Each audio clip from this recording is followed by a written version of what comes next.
Sejam todos bem-vindos. Tá bom. Então, hoje já passo direto a palavra para a Tati, maravilhosa. Por favor, amiga, nos Então, apresente a nossa convidada de honra hoje. Então, tá bom. Boa noite para quem está chegando agora. Eu vou contar para vocês hoje uma historinha bem curtinha. Apresentar a Ká, né? Deixa eu só ver se eu não estou mutada. Não, não estou. Em 1993, né, a minha mãe me avisou que depois de 10 anos estudando no Liceu Coração de Jesus, a gente ia mudar de escola. Eu e a Karina, eu e a minha irmã. E como já ficou bem claro nos nossos encontros por aqui, o apego e o carinho que a gente cria pelas nossas escolas salesianas nunca deixa de existir dentro da gente. É um negócio que fica impregnado, né? Sendo assim, vocês podem imaginar que não foi nem um pouco fácil para mim deixar para trás tantos anos de histórias lá do liceu, tantas lembranças. E eu lembro que durante meses assim, corridos, muitos meses, não foram poucos. Nesse primeiro ano aí que eu mudei para o Mazarello, eu lembro de pegar um ônibus e atravessar a cidade inteira para visitar a minha antiga escola, que ficava lá no centro, inclusive era longe do Mazarello, não era na Zona Norte. E no meu primeiro dia de Mazarello, eu lembro como se fosse hoje, assim, da sensação do uniforme novo, da ansiedade que eu estava sentindo. E a gente se reuniu em filas, assim, no pátio, naquele pátio grande que tinha ali, onde fazia o hasteamento da bandeira, e a gente cantou o hino nacional. Eu lembro também que eu estava me sentindo bem sozinha nesse dia. Escola nova, rotina nova, professores desconhecidos, é aquela história, né? Uma adolescente cheia de sonhos, cheia de insegurança, no meio daquele mundão desconhecido que eu não fazia ideia do que me esperava ali. E por que eu decidi compartilhar um pouquinho dessa minha história aí com vocês? Porque foi a pessoa maravilhosa que vocês vão ouvir falar hoje, a Camila Rafante, que foi a primeira pessoa que, com esse jeitinho simpático dela, comunicativo, cheio de vida, me acolheu lá no Mazarello. Ela foi a minha primeira amiga do Mazarello. Ela se aproximou de mim com aquele jeito dela, todo espontâneo, sem meias palavras, com aquele sorriso escancarado, perguntou meu nome, me fez relaxar, me fez dar risada, fez eu sentir que ali eu poderia sim também ser tão feliz quando eu tinha sido lá no Liceu Coração de Jesus e continuar construindo a minha história. A Ká é uma pessoa muito genial e muito incrível. Ela é atriz, ela é roteirista, ela é de uma inteligência crítica que envolve e conquista a gente.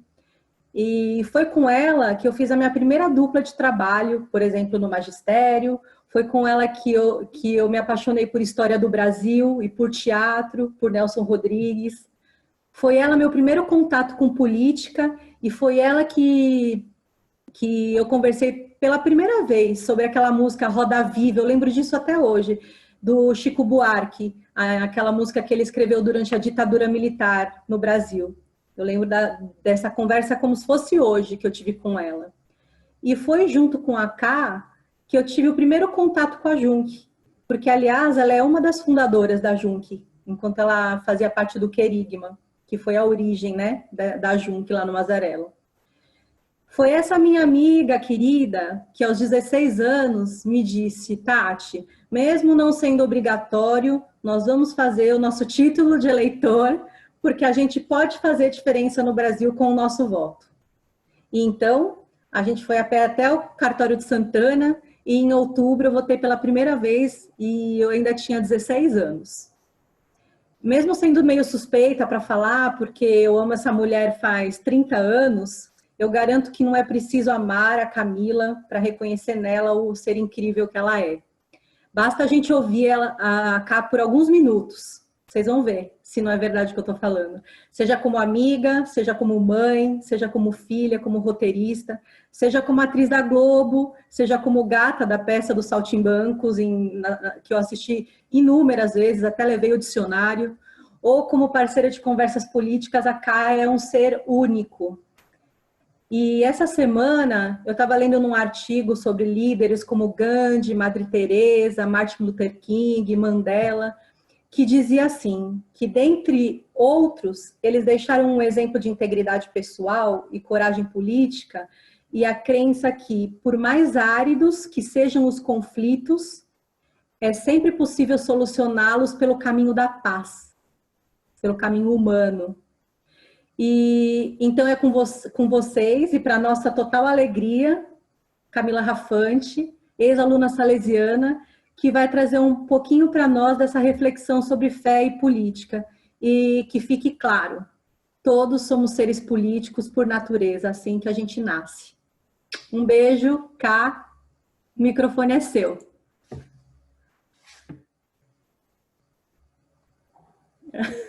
Você tá mutada. Obrigada, Tati. Me fez chorar aqui, pelo amor, né?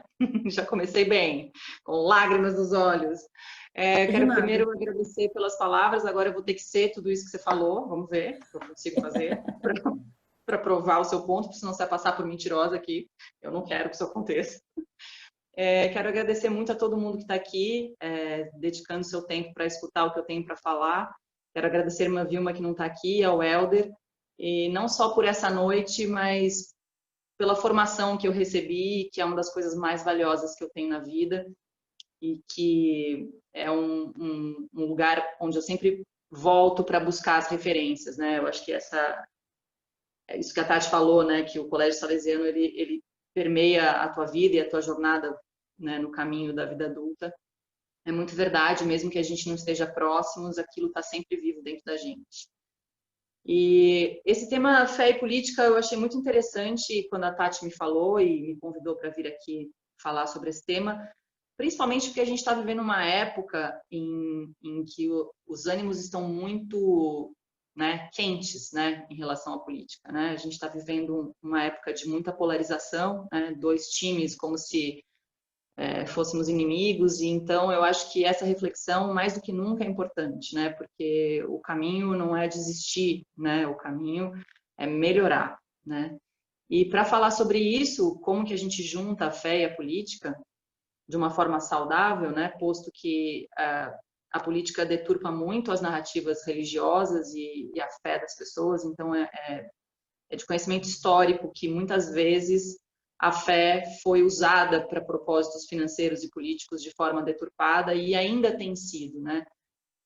Mas daqui a pouco a gente fala sobre isso. Eu quero abrir a noite de hoje lendo um texto, um poema de uma poetisa polonesa que chama Wisława Szymborska, que é uma escritora por quem eu estou muito apaixonada, é uma mulher que escreveu muito pouco, tem pouca produção, mas escreveu muito sobre a guerra, sobre a mulher na guerra, sobre, enfim, sobre uma reflexão bastante profunda sobre política e sobre a existência de uma mulher no planeta. Então, esse poema dela que eu escolhi para essa noite se chama Filhos da Época, e eu vou ler para vocês. Somos filhos da época, e a época é política.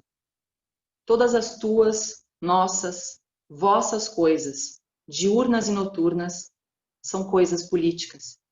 Querendo ou não querendo, teus genes têm um passado político, tua pele, um matriz político, teus olhos, um aspecto político. O que você diz tem ressonância, o que silencia, um eco, de um jeito ou de outro político. Até caminhando e cantando a canção, você dá passos políticos sobre um solo político. Versos apolíticos também são políticos. E no alto, a lua ilumina com um brilho já pouco lunar. Ser ou não ser, eis a questão. Qual questão, me dirão? Uma questão política. Não precisa nem mesmo ser gente para ter significado político. Basta ser petróleo bruto, ração concentrada ou matéria reciclável. Ou mesa de conferência, cuja forma se discutia por meses a fio. Deve-se arbitrar sobre a vida e a morte numa mesa redonda ou quadrada. Enquanto isso, matavam-se os homens, morriam os animais, ardiam as casas, ficavam ermos os campos, como em épocas passadas, e menos políticas. Por que eu escolhi esse texto para ler? Porque, caso essa reflexão não tenha chegado a algum de vocês aí, eu vim aqui ser portadora da triste notícia que, goste ou não goste de política, você é político, a sua existência é política. A cor da sua pele, né? O seu sobrenome, seus antepassados, a casa em que você mora, os privilégios dos quais você desfruta, tudo isso é política. Então, a gente tem que fazer uma separação imediata sobre política partidária e política, né? Todos nós habitamos o mesmo planeta, onde há uma série de desejos em conflito, um quer uma coisa, outro quer outra, um precisa de uma coisa, outro precisa de outra, e a política é o consenso, né? A política é a consciência de que esse mundo é para todos. E como a gente encontra esse consenso, a política vai trazer esse consenso, né? E é um caos, sim, é um caos. E é por isso que muitas vezes a gente fala, eu não gosto de política, eu não ligo para política, todo mundo é ladrão, é tudo farinha do mesmo saco. Isso sim, a política partidária, você pode ter até essa opinião a respeito, mas a sua consciência sobre a política, ela independe da tua vontade. Quando você ignora a política, você está fazendo política. Você está fazendo a política da negligência. Você está fazendo a política da omissão, né? Você está fazendo a política do fechar os olhos, né? Então, tudo isso é política. Todos os dias da nossa vida, as nossas atitudes são políticas. Então, é uma triste notícia que eu venho trazer, mas ela é fundamental, porque a gente tem duas escolhas. A partir do momento em que a gente se conscientiza, ou a gente pega essa verdade, faz alguma coisa com ela, ou a gente continua fechando os olhos e paga o preço por isso, né? E onde é que entra a fé em toda essa história, né? A fé é o propósito, né? É o conjunto de valores que rege você como ser humano, é o seu conjunto de normas éticas, é quem você é nesse planeta, como você se identifica nesse lugar. Qual é a sua fé? Em que você acredita, né? A sua religião, o que diz, né? O que Cristo disse, o que os santos disseram, o que Buda disse, o que todos esses profetas disseram. Todos eles praticavam uma política revolucionária, mais do que política, eles promoviam revoluções de valores, né? Jesus Cristo é um dos maiores revolucionários da história da humanidade. Ele mudou a forma de pensar, ele trouxe valores que não eram pensados anteriormente, né? Conectando todos os seres humanos no mesmo planeta como iguais. Toda a ficção humana, né, a ficção da hierarquia, a ficção do privilégio, a ficção da beleza, a ficção do poder, a ficção do dinheiro, tudo isso é ficção, é criação humana, a gente criou isso, né? Isso não tem nada a ver com o que o Criador criou para a gente, ele criou um espaço para todos. E a gente recriou em cima regras deturpadas, né? Então, independentemente da política partidária, eu convido vocês a pensar aqui que essa união de fé e política é fundamental para que essa política partidária possa ser mais saudável na sua vida, porque é a fé que vai criar o teu propósito político, como você trata o outro, como você enxerga o outro e as necessidades do outro. E aí é muito simples, tem perguntas muito simples para serem respondidas, né? Como que você trata o seu vizinho? Você usa a vaga de deficiente no banco porque é rapidinho? Você entra no banheiro de deficiente porque só para passar um batonzinho, não tem ninguém? Você levanta quando você vê uma grávida no trem ou no metrô ou você finge que está dormindo? Como você trata o funcionário do seu prédio? Como você trata o seu funcionário? Como você entende as reivindicações das minorias, das pessoas menos privilegiadas? Você está pronto para abrir mão dos seus privilégios? Né?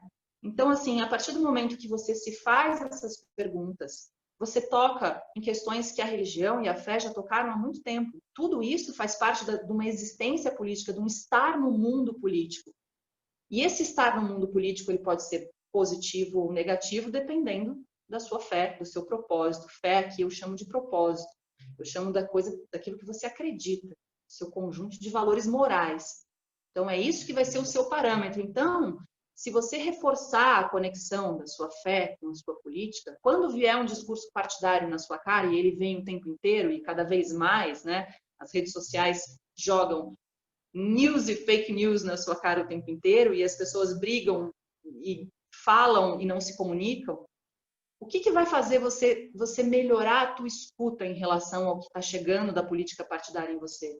É o teu propósito, é a tua fé, é aquele conjunto de valores que vão ser o seu filtro, o seu discernimento vai ser a partir daí. Então, quando um candidato, agora que a gente está entrando numa época de eleição, um candidato vai falar sobre questões que não tem nada a ver com você, né?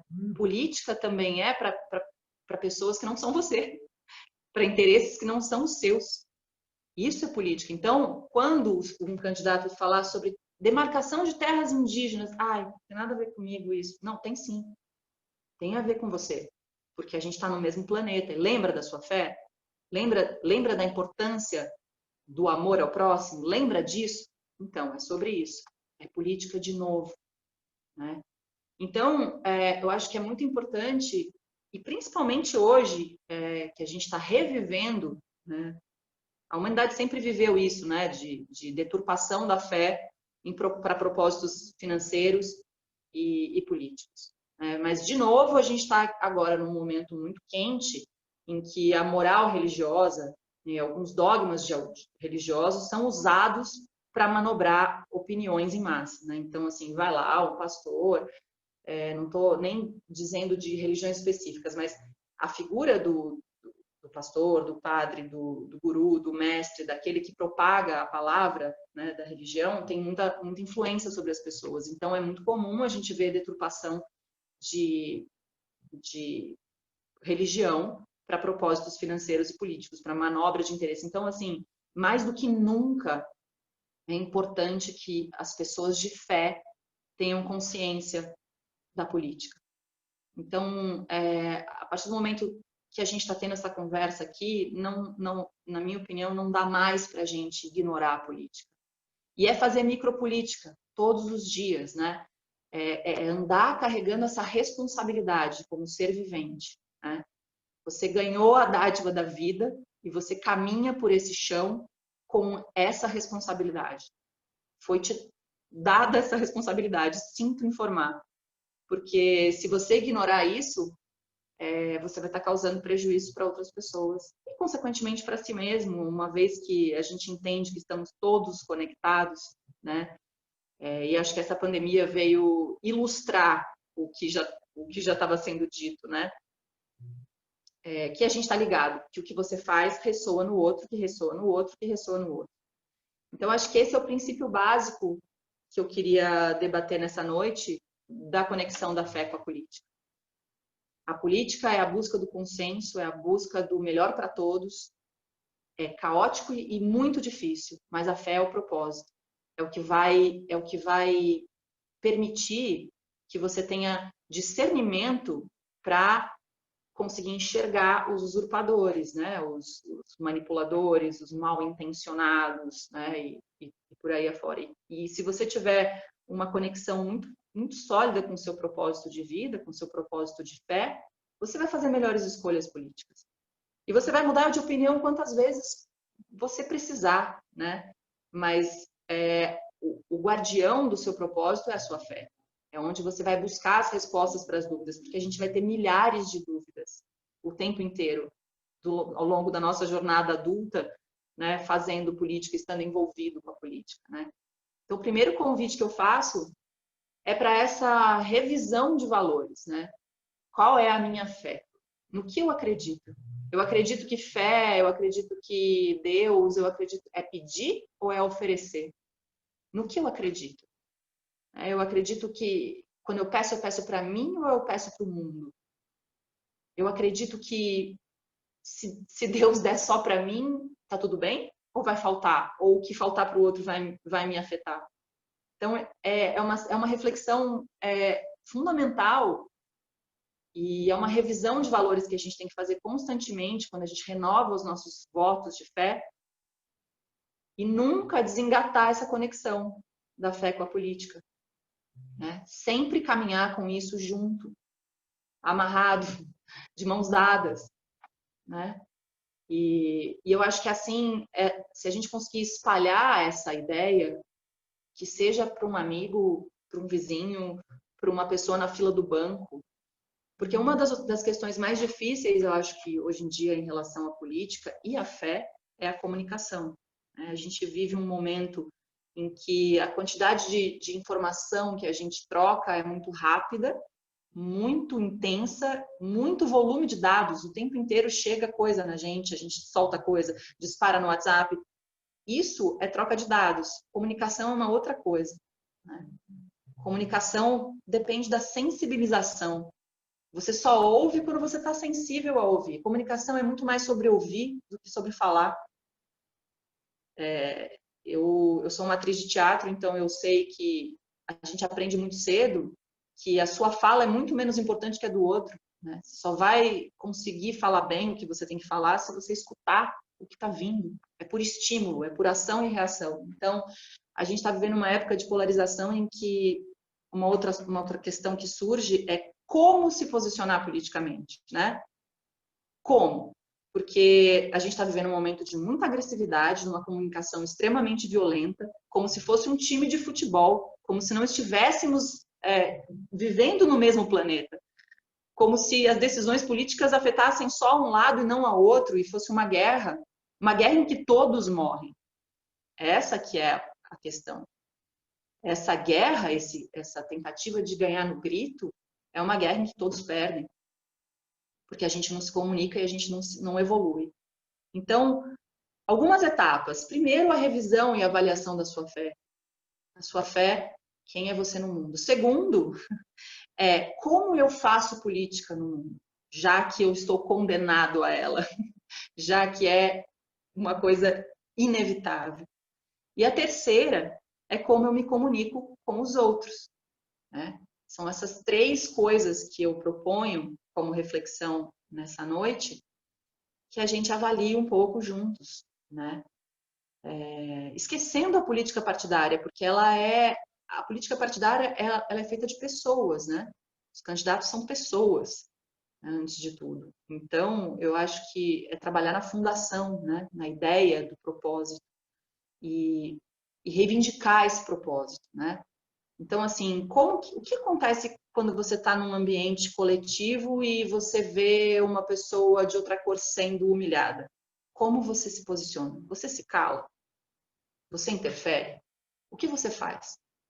Você se expõe a sua opinião ou você fica quieto para não dar problema, porque política não se discute? Não, política se discute sim. Porque uma vez que uma pessoa tem um discurso violento de política que ofende alguém, desrespeita você também. Se tem alguém no metrô, sentado no banco de idoso e deficiente, você fala para a pessoa levantar para dar lugar para uma pessoa? Você se posiciona? Claro que a gente não pode cometer loucuras e às vezes a gente pode se colocar em risco, porque realmente as pessoas estão muito violentas, né? Mas eu acho que buscar o caminho amoroso e não violento, entendendo que essa pessoa pode não ter consciência, pode estar tomada de sentimentos de egoísmo, pode estar vivendo um negócio horroroso, não importa, né? Você não é melhor do que ela porque você percebeu aquilo, porque você sabe. Você só está num estágio evolutivo diferente, um estágio de reflexão diferente. Você teve mais informação, você teve mais afeto, você teve, às vezes, até mais alimento. Você está melhor nutrido do que a outra pessoa, né? Então, e aí a gente vê a história da religião, a gente vê grandes profetas na história que foram extremamente revolucionários e políticos e que abriram mão de seus privilégios. Essa é uma pergunta também que eu me proponho. Você está pronto para abrir mão dos seus privilégios? Porque nós somos aqui um grupo de privilegiados. A gente tem internet, roupa, casa, comida, educação, né? E se a política entender que é hora de outras pessoas ocuparem o espaço da gente, você está pronto para ceder esse espaço para o outro, em nome do bem comum? Então, são essas perguntas que eu proponho. Na verdade, eu vim aqui mais para provocar do que para falar, do que para dizer o que é certo e o que é errado. Mas eu vim aqui para que a gente faça um pacto, né? Uma comunhão de consciência de que a nossa existência é política. Esse país que a gente vive é um país colonizado. É fruto de política. É um país que teve escravidão, é fruto de decisões políticas. Se hoje a gente vê pessoas negras com dificuldades financeiras, é fruto da história política desse país. Né? Se você tem o olho puxado, significa que a sua família veio do Oriente, teve que emigrar por questões políticas no país delas. Né? Eu sou imigrante, eu sou filha de imigrantes italianos que fugiram da Segunda Guerra, do final da Segunda Guerra. Então, assim, tudo que a gente vive e a nossa família e o que a gente come é fruto de decisões políticas. O preço que a gente paga no milho que você compra, se ele é transgênico ou não é, tudo isso é decisão política, está o tempo inteiro na nossa vida, né?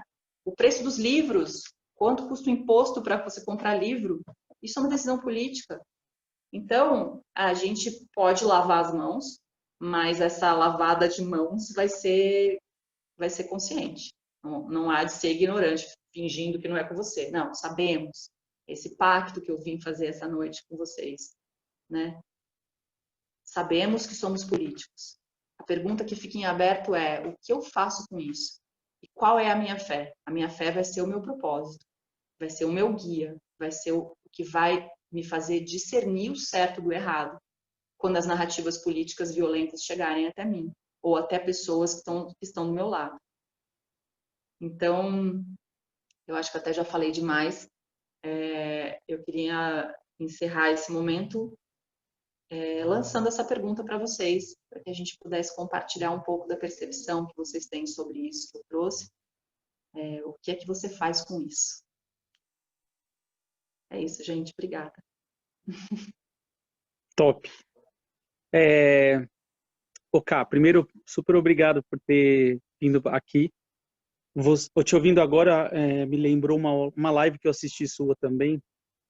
E essa sua live, ela me trouxe uma cena que era o quanto você estuda e o quanto esse estudo ele exige uma visão muito ampla, uma visão sistêmica das cenas, dos processos, dos personagens, né?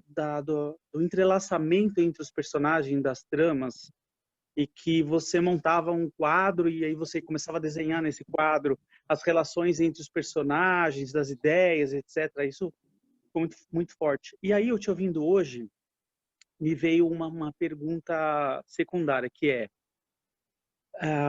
a fé que a gente tem, que é uma herança, o nosso modelo mental que é onde se baseia a fé, é uma herança do que eu vivi, do que eu ouvi, do que eu convivi na família, na escola, nos amigos, e ao mesmo tempo a minha visão política, o meu conceito de mundo, né, dessa interação social, dessa polis que a gente está inserido, ela também é uma consequência de tudo que eu ouvi e tal. E aí essa pergunta é: como eu mudo isso? Como eu melhoro esse jeito de ser? E eu acho que a sua provocação, e eu adiciono talvez um pouco de gasolina nessa fogueira que você acendeu aí, seria, né? Puxa, a forma da gente se educar, de buscar novas informações qualitativas, no sentido mais profundo, que pode mudar a minha estrutura, que pode mudar a minha crença, que pode mudar a forma de me relacionar, ou seja, a minha fé e a minha política podem sim mudar, e ok, né? Como você mesmo convidou, posso mudar 1000 vezes se eu precisar. Talvez seja um dos caminhos mais concretos que a gente tem acesso para que essa forma nova de ser, né, de acontecer, possa existir. E para tudo isso, eu acho linda essa forma sua de articular os personagens em uma trama, em uma visão sistêmica. Se você pudesse falar um pouco disso para a gente entender que caminhos esse estudo poderia ter, né? Como é que eu entrelaço coisas? Como é que você faz os personagens tão longe terem uma amarração única dentro de uma série, para ajudar a gente a ter ideias sobre isso? Também seria maravilhoso, e eu convido os educadores todos que estão aqui também para somar nessa conversa que tem a educação ainda como base. Então, Adriano, legal você ter falado disso. Você está falando, na verdade, de uma questão que eu acho que é muito difícil. É um pouco desse ponto que eu toquei sobre sensibilização, né? A gente está falando de comunicação, e quando eu faço uma estrutura de personagem, quando eu crio uma estrutura dramática, uma narrativa, um storytelling, né? Que as pessoas estão na moda falar desse jeito. Dramaturgia, na verdade, é a relação entre os personagens, é como eles interagem um com o outro diante de conflitos permanentes, no caso de uma série, né? Mas a dramaturgia, a especialidade da dramaturgia é se comunicar sensibilizando a audiência, né? A gente não informa, a gente sensibiliza. É isso que é o mais importante, porque você faz uma simulação da vida ali e sensibiliza o outro, né? Através de um espelho, um espelhamento, né? A gente enxerga a si mesmo através dos personagens, por meio dos personagens. Os personagens estão lá para espelhar as nossas dores, as nossas questões. E aí, até eu ia fazer um comentário sobre isso, eu não sou uma pessoa que... Eu sempre fui muito política, quem me conheceu na época do colégio, eu sempre tinha discursos políticos, estava sempre fazendo provocações políticas, porque isso é muito importante para mim. Mas quem me conhece e continua me seguindo nas redes sociais vê que eu não posto, não falo, não faço política de Facebook. Por quê? Porque eu acho que falar não é se comunicar. Eu acho que existe uma guerra de pessoas que não se escutam, né, nas redes. Então, eu sou muito mais interessada na sensibilização. Então, às vezes, você sensibiliza o outro criando uma fresta no peito. A gente tem camadas e camadas de certezas, né, na nossa frente. A gente cria, como você disse, né, coisas adquiridas que a gente adquire da família, que a gente adquire, sei lá, da política, do cinema, sei lá de onde for, que a gente vai construindo crenças, né, um repertório de crenças, que também tem a ver com fé, que também tem a ver com dogmas. A gente constrói uma parede de crenças, né? E aí, às vezes, a informação não chega, coisa nova, não chega. Então, a arte, a poesia, a música, a filosofia, a fé, são ferramentas para abrir uma fresta aqui, ó. Abrir uma fresta para que outras coisas entrem. Então, eu acho que a comunicação não violenta tem a ver com isso. Eu tenho muito interesse em sensibilizar. Esse é o meu propósito hoje.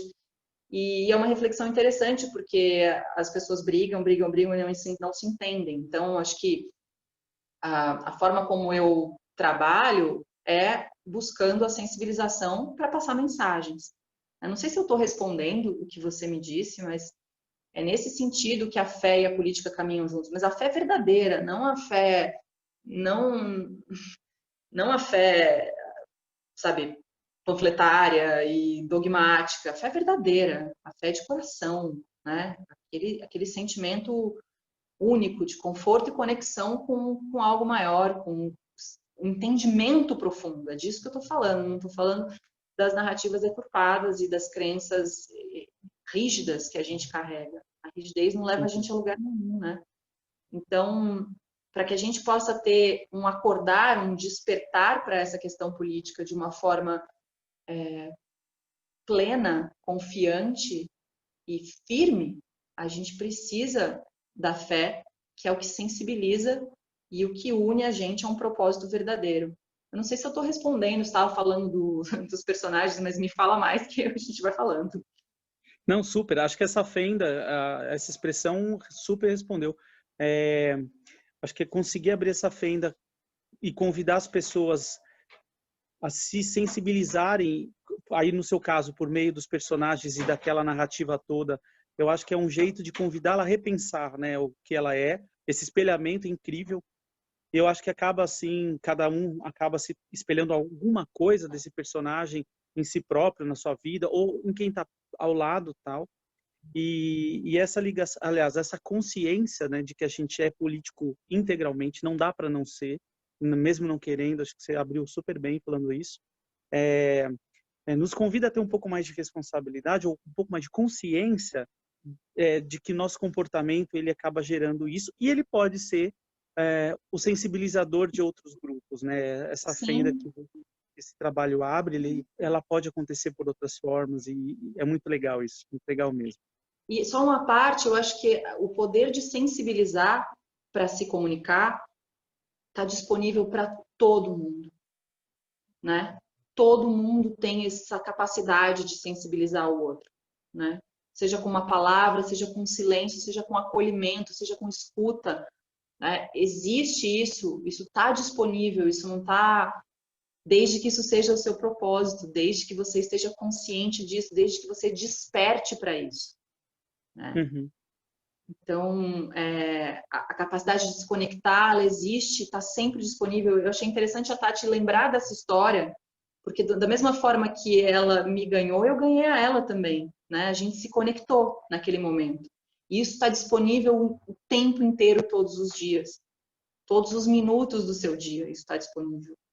A micropolítica está disponível para você e a capacidade de sensibilizar alguém também. Então, é meio sobre isso. Não, muito legal. Eu vou botar o Helder e o Zé Eduardo na fogueira aqui, porque me ocorreu um negócio. Primeiro que eu acho que a palavra sensibilização, ela é muito democrática, ela tem um respeito pelo outro, porque você convida o outro a uma reflexão e não o obriga a. Né? Então, você não doutrina na imposição de nada. Você simplesmente, ok, eu te dou aqui uma alternativa. Acho que a arte ela é disruptiva justamente nesse sentido e ela é maravilhosa por isso, né? Então, até anatomicamente falando, os neurônios eles fazem sinapses antes inimagináveis e é isso que é o motor da inovação e da releitura das coisas todas. E eu lembro que nas nossas aulas, no tempo em que a gente estava junto, ainda como aluno, o Helder tinha, dentro das matérias que a gente assistia, a questão de fé e política muito forte. A gente tinha parte do nosso trabalho nisso. Já foi citado em outras lives aqui que, quando a gente estudava o Homem Jesus, dentro da matéria de ensino religioso, a grande questão não era a questão religiosa, mas era o homem que estava ali, a política que ele vivia, contexto social, a moeda que era da época, essa trama de interesses sociais que se amarravam e que geravam comportamentos e que favoreciam alguns e outros eram muito prejudicados. Acho que o que você trouxe de privilégio é um negócio incrível da gente pensar, especialmente com a questão de cor da pele e tudo isso que as pessoas brancas, e especialmente o homem branco, mal entende o que é esse estágio de privilégio que ele vive. E aí o Zé Eduardo entra muito forte a gente trabalhou junto, então eu tive a honra de ter a minha mesa colada na dele. Né? E ele me corrigiu o tempo inteiro. Eu falo errado até hoje, um monte de coisa, mas já fui muito pior e só melhorei porque o Helder e o Zé Eduardo, mas aí o Zé em tempo real já entrava ali, pá, corrigia lá a forma de falar. E mais, ele adicionava um elemento que eu acho que gera um empoderamento, que é o seguinte: ele me dava a origem da palavra. Então, às vezes eu falava algo e eu lembro, vou dar um exemplo. Uma vez eu estava bravo lá com uma situação de intriga entre participantes dos grupos e aí eu usei a palavra que aquilo foi algo diabólico e soltei ali ainda na emoção. E aí ele olhou para minha cara e falou assim: você acertou o uso da palavra diabólico. Não sei nem se o Zé Eduardo lembra disso, mas ele falou assim: diabólico significa dividir, separar. E isso nunca mais saiu da minha cabeça. Eu já devo ter falado a mesma coisa para outras pessoas 200 milhões de vezes.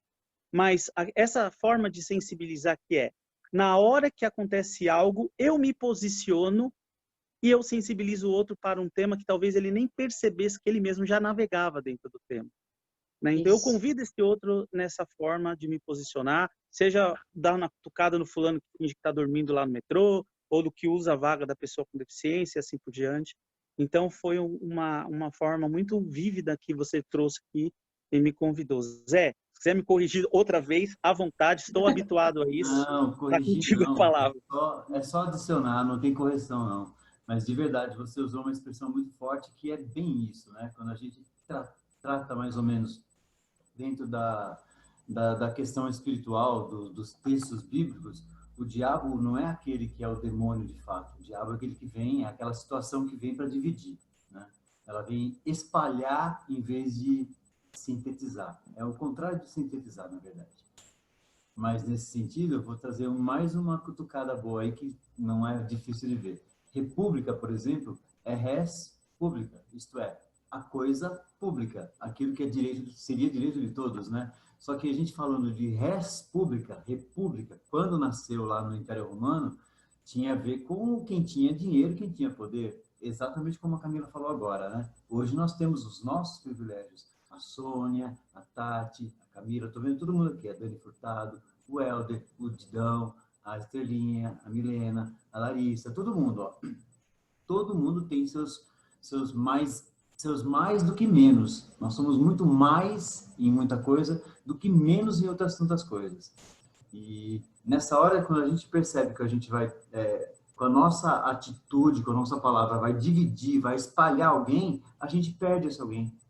Aí perdemos, infelizmente. Então, aí que entra o tal do demônio, do bicho bravo, entendeu? Então, o diabo vem para dividir realmente, né? Mas essa coisa da república já estava acontecendo lá atrás. Isso vem do Império Romano, lá de Cícero, digamos assim, entendeu? Então, sim, tudo bem, é a coisa pública, mas para quem? Para quem tinha direito às coisas públicas. Escravo não tinha nem voz nem vez, mulher menos ainda.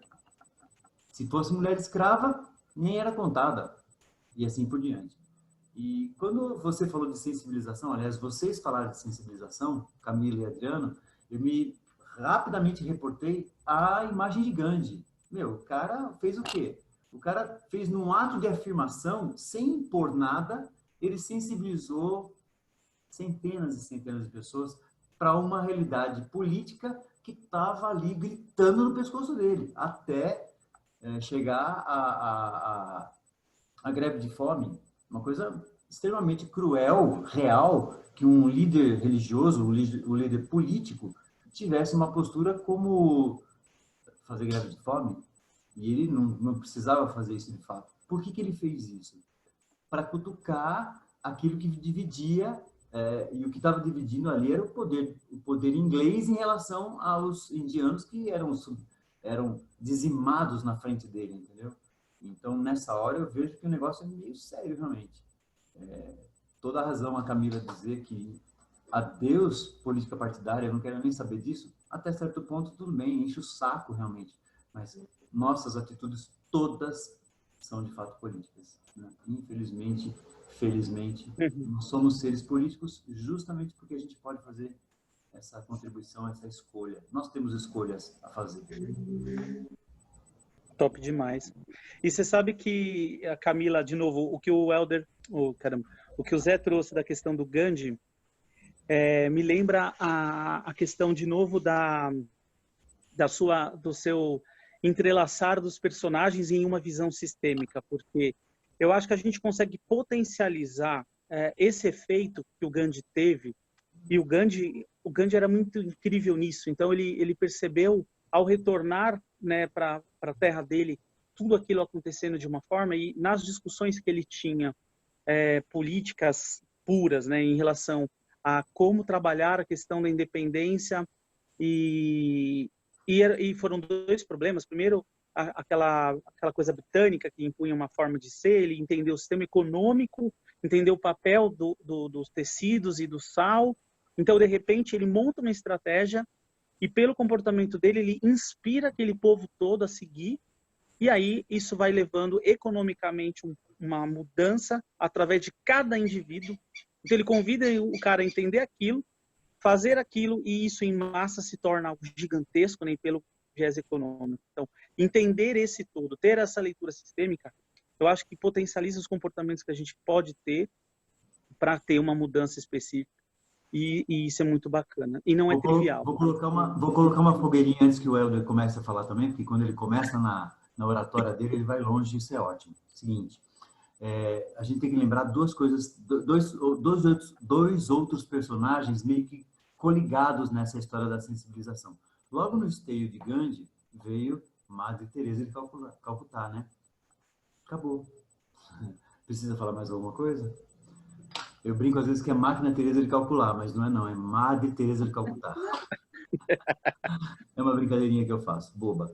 E outro personagem que está bem nessa levada, Mandela, ficou preso, e preso ele fazia tudo. O que esse cara preso faz tudo? Oi? O que esse cara tem que está preso e consegue mexer com todo mundo em questão de liberdade em relação à opressão dos holandeses, etc. Meu, é gênio, né?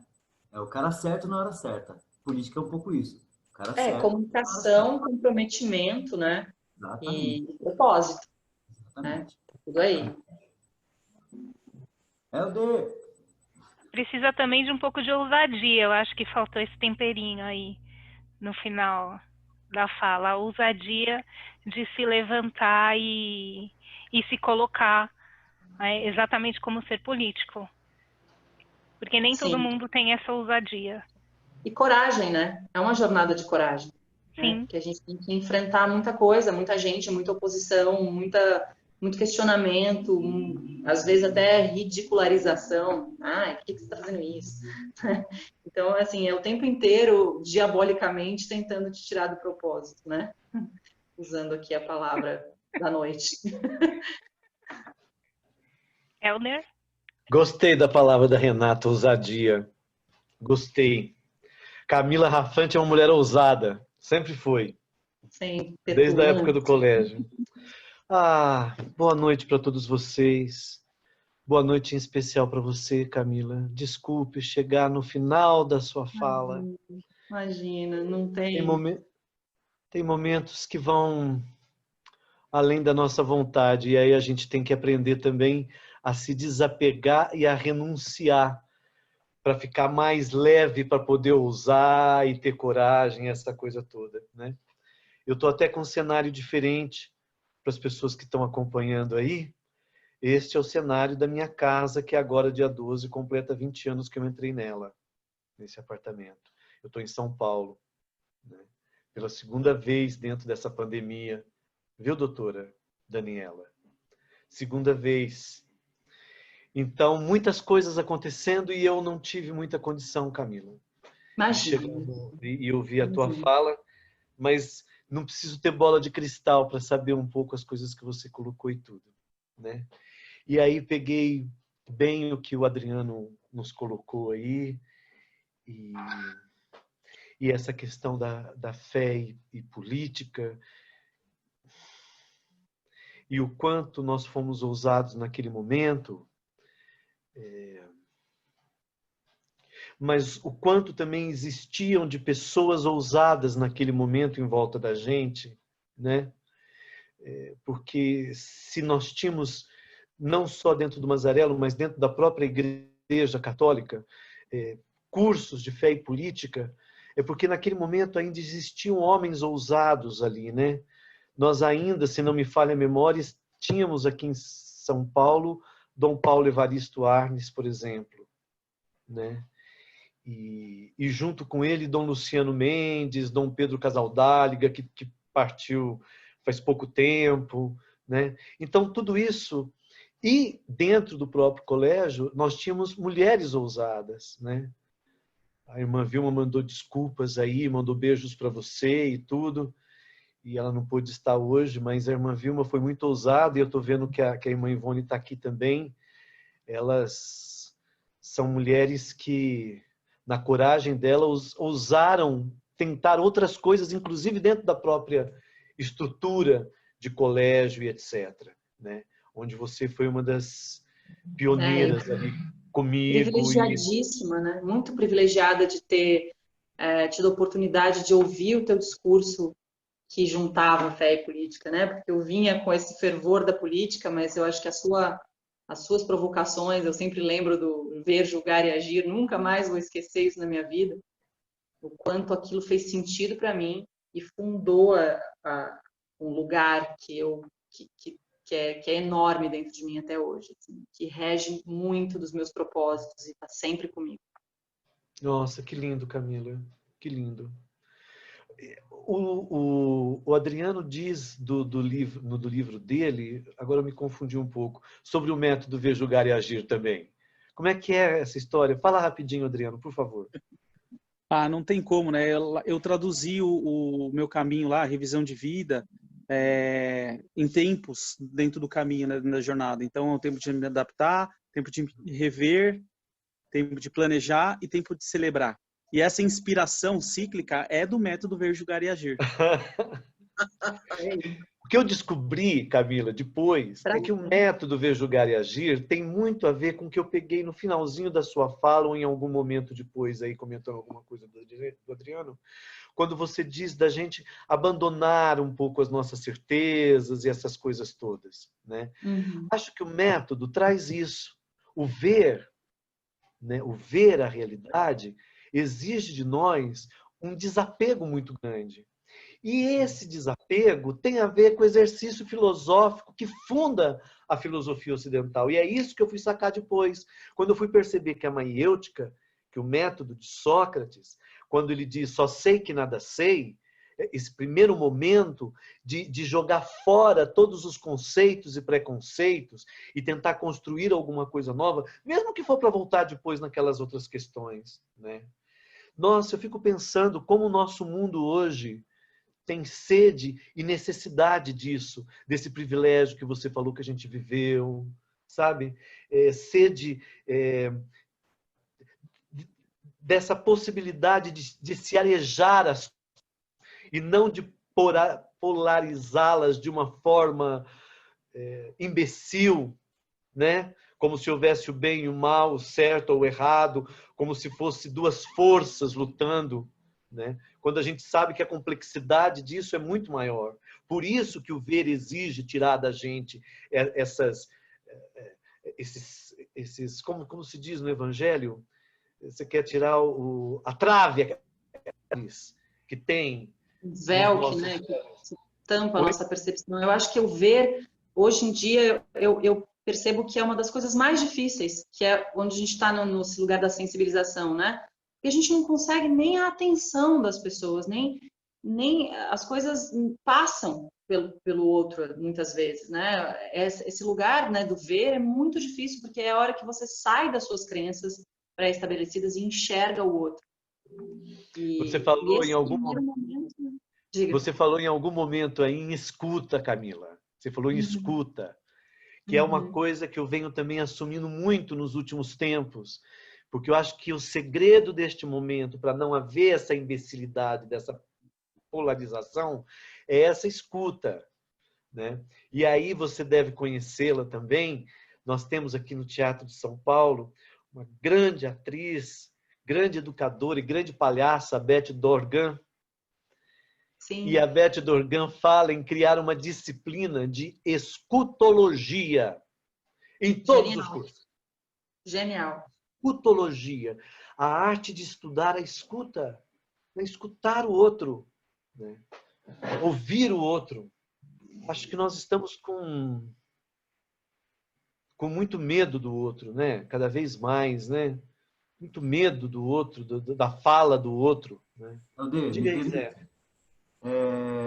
Vou dar pitaco de novo, Adriano. Ouvir é audire. Você vai colocar teu ouvido na boca do outro falando. Gente, eu queria levantar uma questão... Tá falando, assim... Fala, amiga. Isso que o Helder está falando, a gente está com muito medo do outro, porque uma vez que você escuta, você adquire uma responsabilidade, né? Também. E aí, o que você faz com isso? Quando você escuta a fala do outro? E você enxerga uma necessidade, você tem que abrir mão de privilégios, né? Quando a gente fala de política, né? As narrativas das minorias, não tem que, não sei o quê, as pessoas estão reativas em relação a isso. Por quê? Porque estamos prontos para falar, dar a vez para o outro, para falar vem, para convidar, para vir para o nosso castelo de privilégios, né? Ouvir dá medo mesmo. Uma vez que entrou a informação, e agora? Né? Vira uma responsabilidade. Mas era isso. Fala, Tati.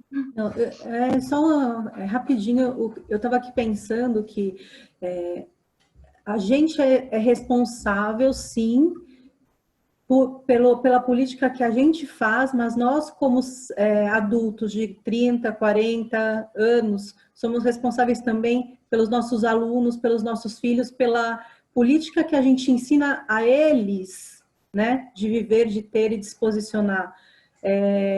No sentido assim, esse ver, esse julgar e esse agir, mostrar para eles que dá trabalho, não é gostoso sempre, é o que você estava falando. Às vezes a gente vai ter que lidar com coisas que são desagradáveis, mas que precisa ser feito. E o que eu sinto é assim, nós somos seres políticos e também responsáveis por educar os nossos filhos, nossos alunos, para que sejam esses seres políticos o futuro dessa sociedade. A gente estava conversando outro dia, você falando que a sua mãe foi o ser político que te orientou, é nesse sentido. O Helder, como educador dentro de uma sala de aula, e assim, não é só quem é professor ou quem é mãe, a pessoa dentro do núcleo onde ela está. Então, eu falo isso muito para a Bélia, às vezes ela fala assim, mãe, mas se eu falar isso, a pessoa não vai gostar, a pessoa vai, né, conflitar comigo. E assim, eu já falei isso para Milena uma vez, eu falo para ela, vai ser chato, vai doer, é assim mesmo. Vai lá, do mesmo jeito, fala do mesmo jeito. E eu nunca esqueço uma vez, nessa coisa dos privilégios, que eu já contei essa história, acho que na reunião de coordenação, a Beli estava tomando lanche com as amiguinhas, e aí ela contou que passou um amiguinho, assim, do lado, jogou um papel no colo de uma menina que estava ali tomando lanche. E a menininha abriu o papel, estava escrito, sua gorda. A Beli ficou 2 dias chorando, porque ela não conseguia entender, né, com os seus 6, 7 anos, por que aquele ser humano tinha passado e jogado papel gorda no colo da menina, né? E aí eu lembro que nesse dia eu falei assim, Bélia, é nessa hora, filha, que se você se incomodou tanto, porque é essa educação que a mãe te dá, que você precisa falar. Então chega nesse menino, ou leva uma educadora junto e fala assim, olha, você não tem que fazer isso está errado. Então, isso que eu estou falando é no sentido assim, a gente como ser político, mas nós somos responsáveis por atingir mais do que só a gente, mas atingir assim as pessoas que estão à nossa volta, os grupos com quais a gente trabalha, os nossos filhos, os nossos alunos e assim por diante. Só queria fazer esse adendo, que eu acho importante. Ô Camila, falar umas palavras bem rápido aqui, que é uma reflexão que eu estava tendo hoje com a Marília, que a gente estava jantando hoje, né? E eu estou lendo um livro agora aqui que chama 1924, tá? Que é o ano que criou Hitler. Não sei se vocês já leram esse livro ou não. Não. Mas o que faz ele muito interessante para mim, que eu refleti bastante, e eu li aquele outro também que é a Revolução dos Bichos também ultimamente. Eu não sei se já leram esse também. Mas tem uma passagem aqui que fala que Hitler, quando ele era bem jovem, né? Ele era uma pessoa muito pobre, morava nas ruas de Viena, né? Da Áustria. E falou que uma das partes que marcou muito a formação dele, a formação das ideias, foi quando ele realmente morava. Ele era pobre, morava em alguns lugares que eram financiados pelos judeus na época, né? E ele as ideias dele foram formadas por mídias baratas que ele conseguia ter acesso, né? Então ele dormia em bancos e lia os jornais que ele tinha acesso, que era o mais barato e que ele conseguia ter esse acesso. E aí eu falei para a Marília hoje que tem também isso muito no Revolução dos Bichos e que hoje em dia eu tenho uma frustração minha, né? Que é o que você falou, para você mobilizar as pessoas e sensibilizá-las é uma coisa que demora às vezes, é uma coisa que requer o diálogo, mas a gente continua vivendo num mundo onde a informação é limitada. Tem muita informação, mas as pessoas não digerem essa informação e muitas vezes você vai ler alguma coisa e ela para num paywall, né? Você vê só o título da notícia, né? E as notícias correm soltas por WhatsApp e a gente sabe o que isso pode causar. Então, a minha frustração, minha reflexão hoje para a Marília foi: a gente está vivendo isso de novo, né? As massas que não têm acesso à informação, que não têm dinheiro para pagar por informação, esse diálogo fica difícil, né? Esse diálogo requer tempo, muitas vezes requer também uma certa educação. Então, a minha frustração é essa, né? Como é que a gente consegue sensibilizar as pessoas num mundo onde está todo mundo gritando, mas coisas rasas, né? Então essa foi a minha reflexão hoje à noite do jantar aqui, que eu queria talvez pegar o seu ponto de vista aqui. É importantíssimo, né? Isso, porque isso é o que causa mais angústia na gente. É justamente a gente não conseguir propagar uma ideia, não conseguir. Eu acho que além da gente, sei lá, que eu penso, né, hoje, lidar com a frustração, faço terapia também, né, gente, porque não é fácil, né?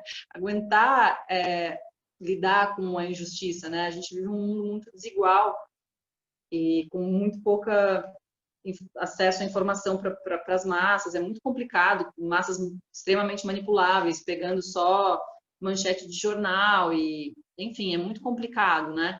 Então, é muito difícil se manter firme no propósito e não abandonar tudo e falar, então não dá, é muita coisa, não vou conseguir, né? Então, acho que além da micropolítica e desse propósito, como a Tati falou, de propagar, né? De propagar essas ideias, né? É também encontrar os seus, né? Unir-se a grupos que tenham um propósito parecido, né? Não ficar isolado na sua casa, né? Como a gente está aqui hoje. Então, quer dizer, hoje a gente está aqui criando um ambiente de reflexão que vai se propagar nas casas de vocês, nos jantares, nos debates que você tem, que vão refletir no seu filho. Então, a gente é meio formiguinha, né? E quem é educadora tem essa oportunidade também de propagar mais amplamente. Quem trabalha na comunicação, nas artes, como eu também, pode propagar isso, né, em mensagens subliminares e ir trabalhando nisso, não abandonar o propósito, né? Porque realmente é muito difícil viver dentro de um mundo injusto, né?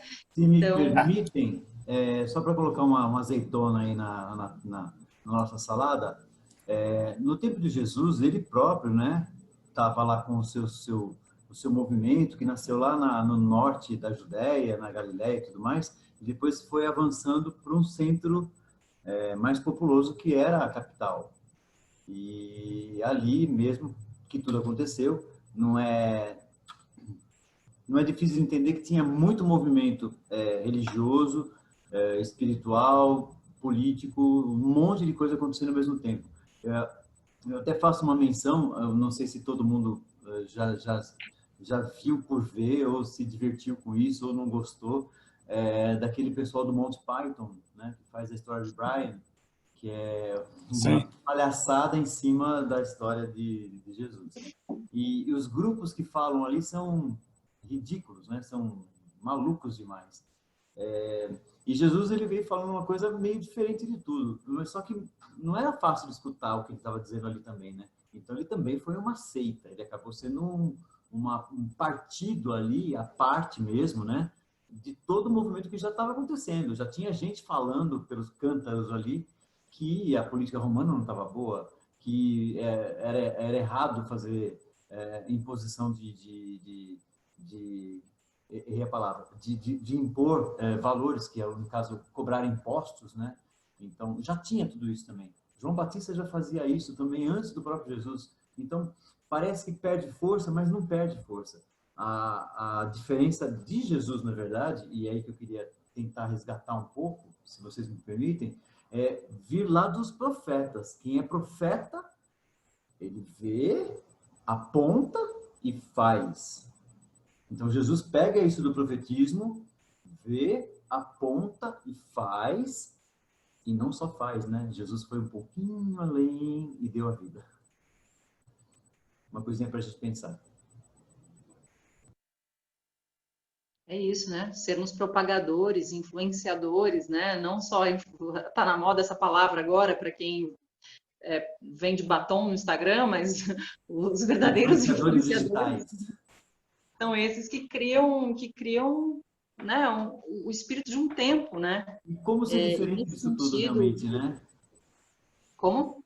Como ser diferente disso tudo, né? Se é para o Sim. consumo, até que a gente entende que uma pessoa faz uma figura pública, pode até fazer um personagem público, uma personagem pública, e vender a sua ideia, a sua imagem e tudo mais. Mas, para além da imagem, vem a postura de profeta, né? Que deveria caber para a gente. De novo, né? Voltamos a cada um de nós aqui presentes que fazem essa reverberação. Você falou muito bem, Camila, quando a gente fecha a câmera aqui e tudo mais, a gente vai viver nossa vida do tipo, vou comer alguma coisa, vou me encontrar com alguém, vou falar com X pessoa, e isso acaba entrando, né? Essas pontuações vão entrando. Hoje eu falei sobre tal coisa, eu escutei tal assunto. Então, volta a retroalimentar o que o Fábio falou. Eu fico meio perdido, não sei o quê. Não, Fábio, você está perfeito. Você está correto no seu jeito de pensar. Manda bala, está corretíssimo. Então, partilha isso. Quanto mais partilha tem, mais você ganha. Entendeu? Isso é muito interessante que você está falando, né? É a paixão pelo debate, né? Que é uma coisa que parece que saiu de moda e virou motivo de angústia, né?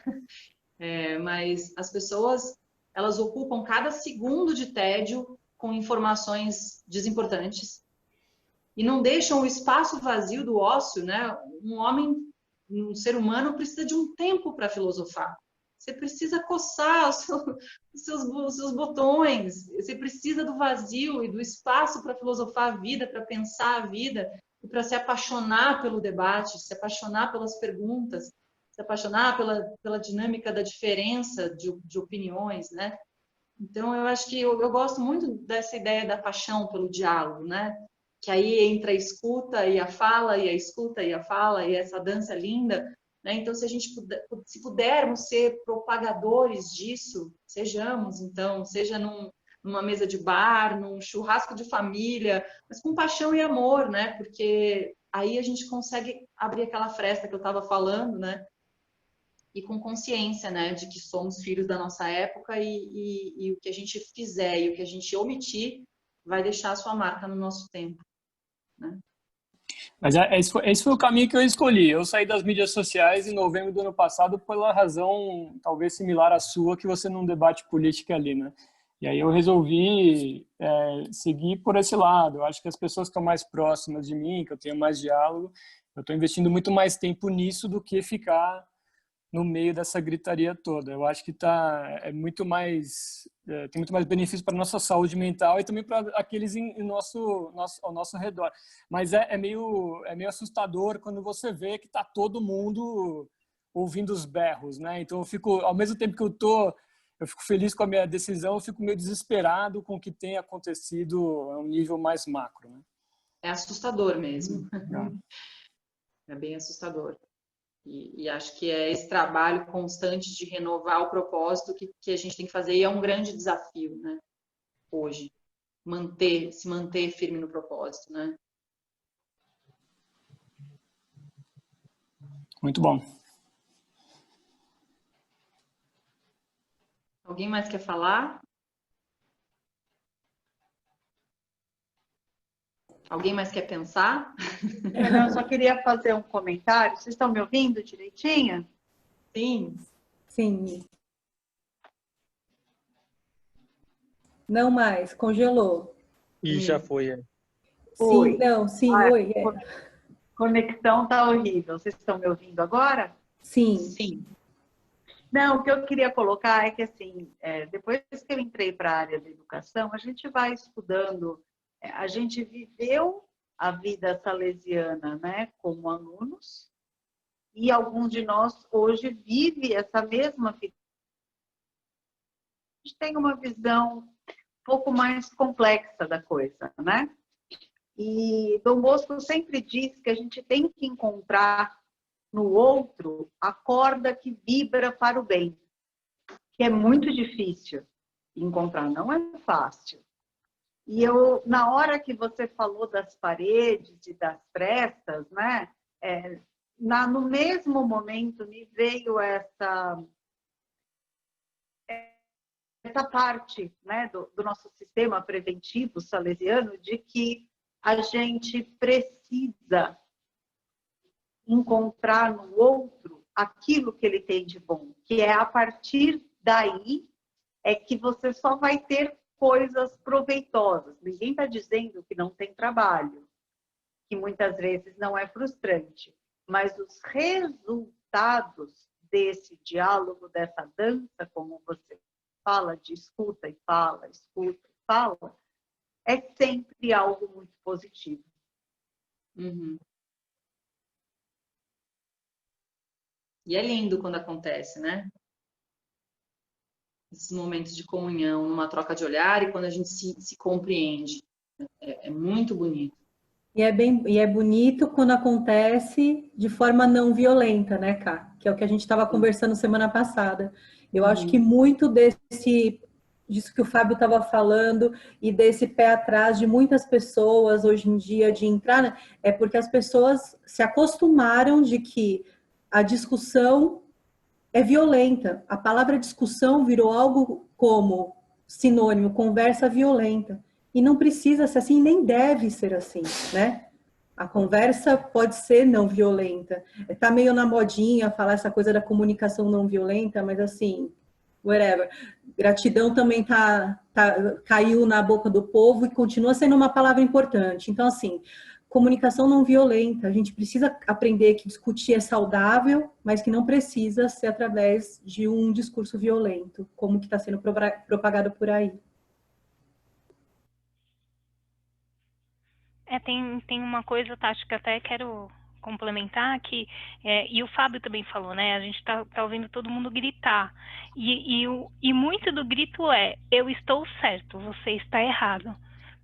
Sem se dar o espaço de realmente ouvir, estar flexível e aberto, abrir a brecha, também como a Camila falou, para a gente poder ouvir o outro e estar disponível a abrir mão dos privilégios. Mas o que a gente escuta é, eu estou certo, você está errado. E acabou. Acho que é a doença do século. Pois é.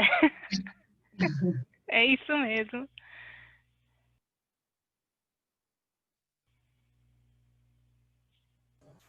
Mais alguém, gente, quer falar algo, acrescentar algo? Nosso queridíssimo Helder Mariani. Eu estou perguntando porque, assim, se ninguém tiver mais nada a acrescentar, não sei se é isso, acho que foi isso que a gente combinou, né, Helder? Eu faço a meditação agora? Pode ser? Então, assim, a gente tem feito em todos os encontros, desde do que eu e a Rê fizemos, uma meditação no final. O Helder falou na última reunião de coordenação um negócio que fez bem sentido para mim, da gente tentar preparar, de eu tentar preparar algo que tivesse a ver com o tema. E o que eu preparei para hoje como meditação, gente?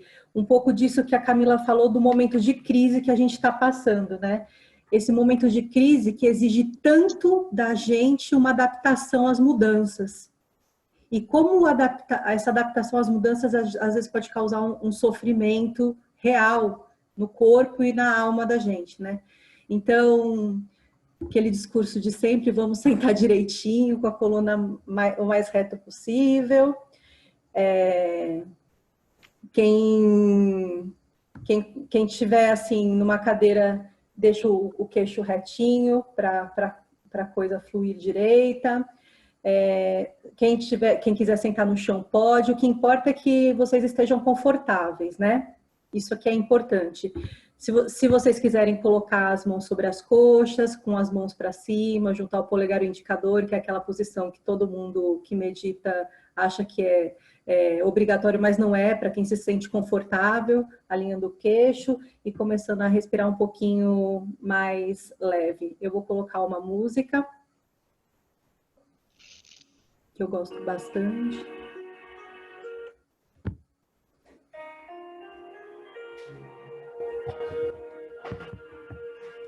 E a gente deve respirar de forma profunda,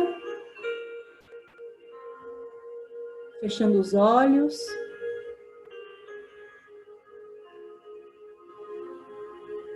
A cada inspiração, a gente pode tentar contar silenciosamente ao inspirar até 3. Tentar segurar essa respiração aí por alguns segundos e soltar profundamente, contando até 6. Vocês não precisam fazer a contagem mentalmente o tempo todo. O mais importante é ter registrado a quantidade de ar que entra e sai de dentro dos pulmões. É normal e muito natural que apareçam pensamentos externos durante toda a meditação ou principalmente no início dela. E em vez da gente ficar brigando com esses pensamentos, a gente vai agradecer a Ele por Ele aparecer e permitir que Ele vá embora do mesmo jeito que Ele veio.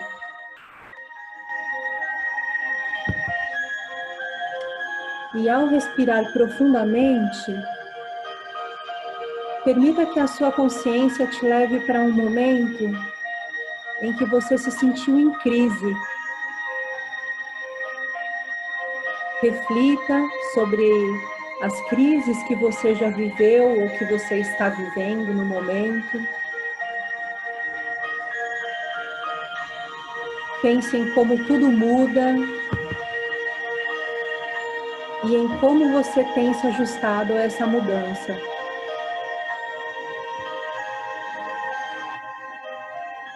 Leve a sua consciência para a ideia de ser flexível por meio da respiração. Enquanto você respira profundamente, você se conscientiza da importância de se adaptar às mudanças. Leve seu pensamento, fique aqui, no aqui e agora. E repita mentalmente: eu sou flexível. Eu não sou uma pessoa rígida.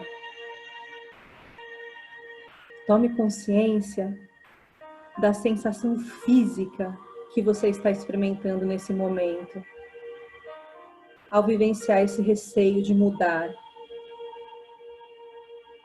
Pode ser um frio na barriga, uma dorzinha de cabeça, na garganta, não importa.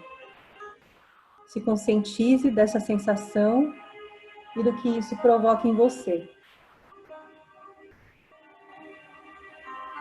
Leve o seu foco para o ponto entre as suas sobrancelhas, acima dos olhos. Respire e leve toda essa insegurança, esse medo manifestado nessa sensação física para o ponto entre as suas sobrancelhas. E imagine que ali nasce um ponto de luz. Um ponto de luz que vai se dissolvendo e vai dissolvendo todo o medo junto e toda essa sensação física que você está sentindo. A luz se intensifica e se torna tão forte que ilumina todo o ambiente. Ilumina todo o medo que você tem diante da crise. Você não está mais fugindo da insegurança, você está administrando essa sensação. Colocando muita luz nesse ponto, respire profundamente e imagine uma vela no topo da sua cabeça. Sim, uma vela. E então, essa vela começa a brilhar intensamente. Respire profundamente, de maneira prazerosa. E então, sinta um sorriso nascer no seu coração. Um sorriso verdadeiro, um sorriso amoroso. E permita que esse sorriso chegue aos seus lábios e ainda de olhos fechados, sorria. Sorria para você em primeiro lugar, sorria para a vida e amorosamente vá abrindo seus olhos e sorria para mim e para todas as pessoas que estão aqui nesse encontro com o mesmo propósito. E que assim seja. Ai, que gostoso.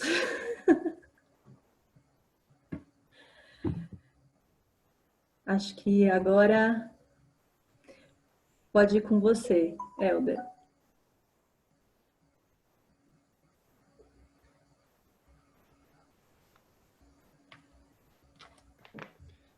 Então, agradecer mais essa possibilidade da gente estar junto aqui.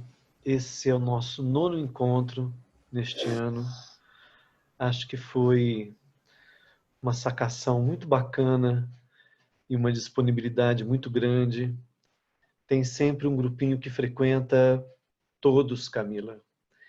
E hoje falta um, falta outro, mas tem sempre essa força motriz com essas mesmas pessoas, assim, partilhando esses momentos gostosos e necessários nesse tempo, né? Então, a gente agradece, mesmo se gratidão está meio fora de moda, né, Tati?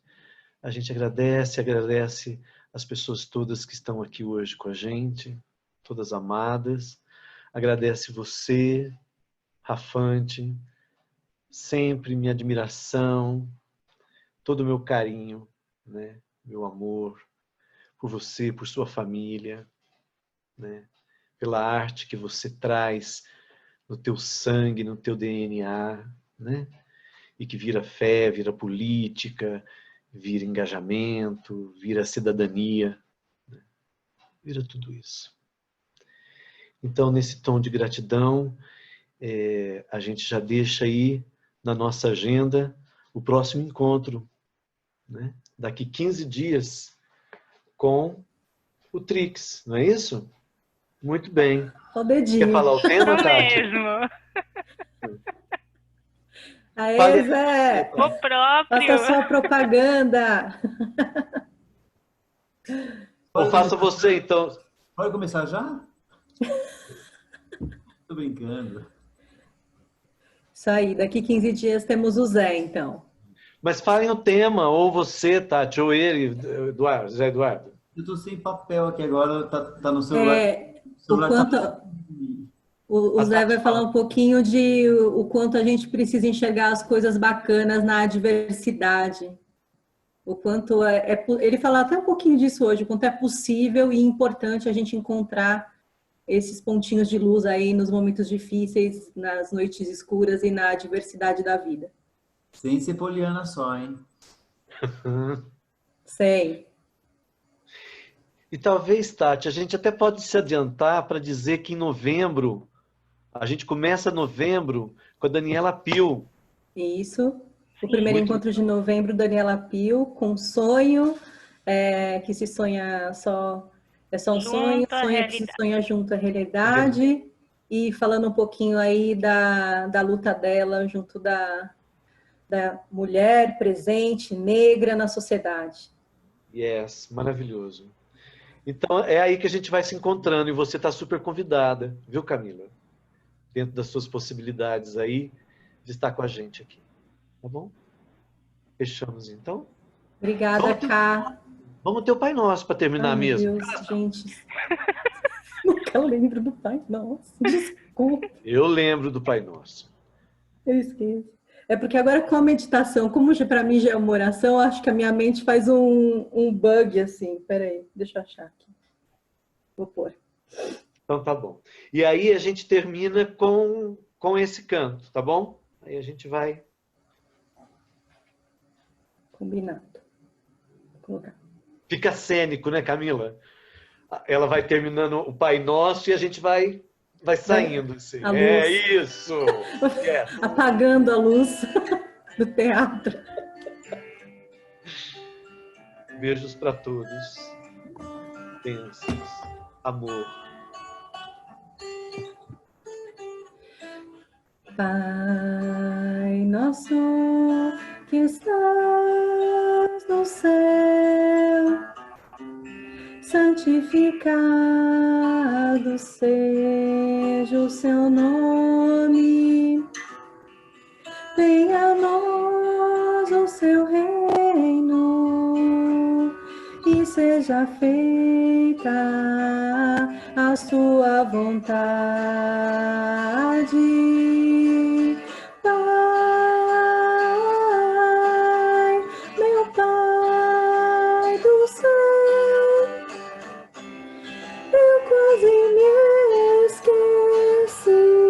Me esqueci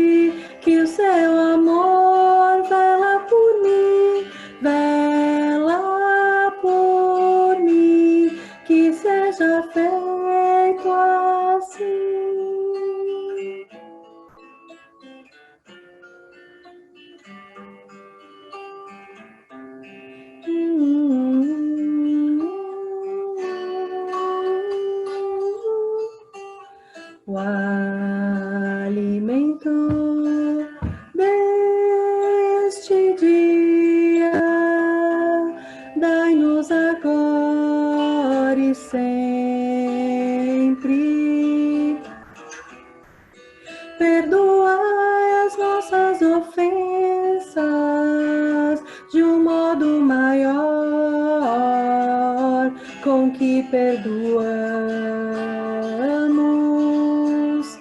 Pai, meu Pai do céu, eu quase me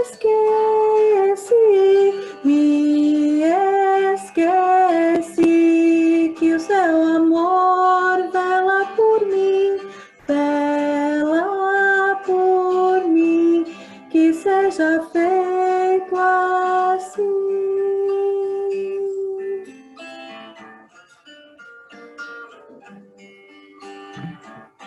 E não nos deixeis cair em tentação, mas livrai-nos de todo o mal.